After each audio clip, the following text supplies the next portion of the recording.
l'artiste rentre en scène. La scène comporte un décor simple, un tabouret, un pied de micro, un micro. Puis l'artiste se tourne vers son public et lui déclare « Pourquoi je suis en train de vous réciter les didascalies ?» Bon, j'ai un spectacle qui s'appelle Jeu d'ego, qui dure 1h30, je ne vais pas vous faire de cachotterie, je ne vous jouerai pas tout ce soir. Je vais vous faire les pires moments, comme ça vous savez, quand vous viendrez me voir, vous avez encore des trucs bien à découvrir. Alors, premier truc, problème, j'ai pas encore de date au Canada. Non, pas au Canada, au Québec, on m'a dit qu'il fallait pas que je dise Canada, faut dire Québec. Je suis désolée, juste, je veux pas faire politique, juste un truc. En tant que Français, pour étudier à l'Université de Montréal, je dois payer dans 6 mois 150 $ à l'administration du Canada. Donc je suis pour l'indépendance du Québec et dans les 6 mois qui viennent, s'il vous plaît. Merci. Bon. Alors, qu'est-ce que j'ai comme blague mauvaise dans mon spectacle? Par exemple, combien faut-il de magiciens pour changer une ampoule? Ça dépend, c'est pour la changer en quoi?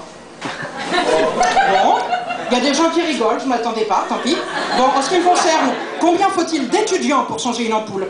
J'ai jusqu'à quand pour répondre à la question? C'est combien dans notre finale? C'est au sujet de l'examen?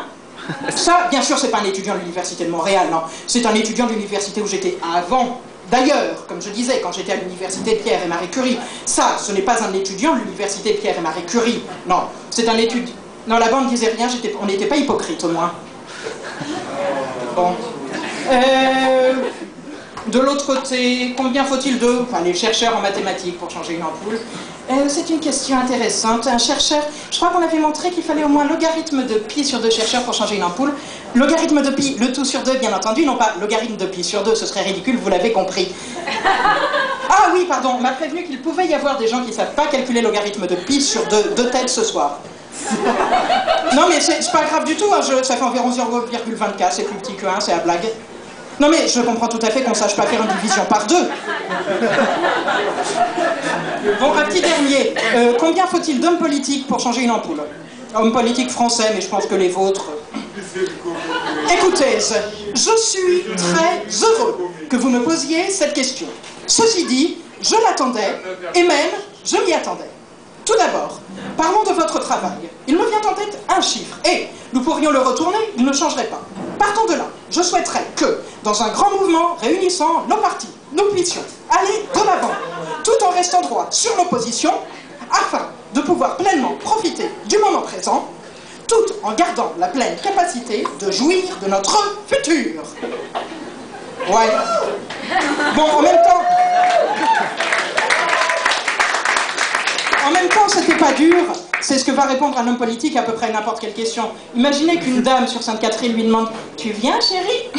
Écoutez, je suis très heureux que vous me posiez cette question. Ceci dit, je m'y attendais, et d'ailleurs, je l'attendais.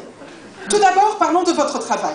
Il me vient en tête un chiffre, et nous pourrions le retourner, il ne changerait pas. Partons de là, je souhaiterais que, dans un grand mouvement réunissant nos partis, nous puissions aller de l'avant, tout en restant droit sur nos positions, afin de pouvoir profiter du moment présent, tout en gardant la pleine capacité de jouir de notre futur.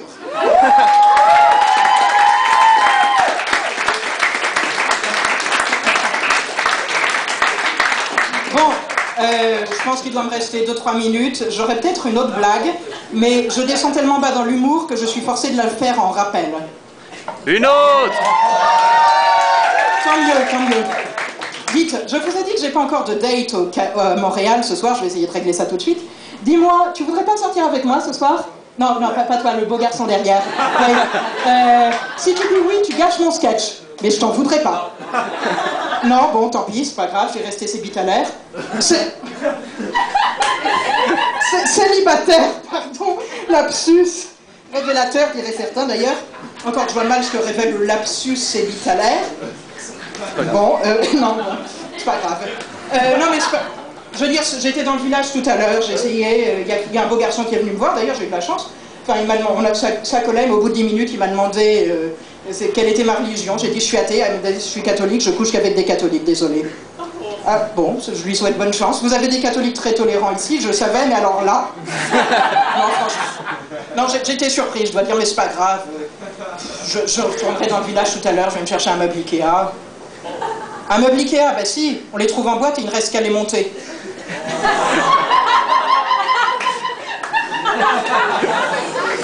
C'est pas grave.